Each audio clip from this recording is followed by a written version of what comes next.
जर a अधिक b ची गुणाकार व्यस्त संख्या 1/12 असेल आणि a बरोबर -4 असेल तर b बरोबर किती असा प्रश्न विचारलेला आहे।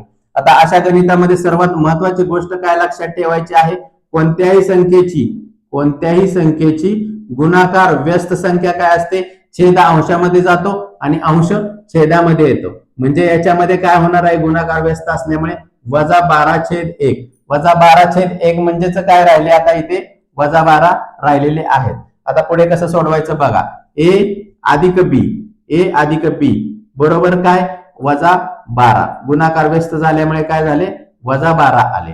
आता a ची किंमत टाकायची आहे, a ची किंमत इथे दिलेली आहे बघा -4, म्हणून -4 अधिक b ची काढायची आहे, म्हणून b जसाच्या तसा -12 पुढे आहेत जसेच्या तसे।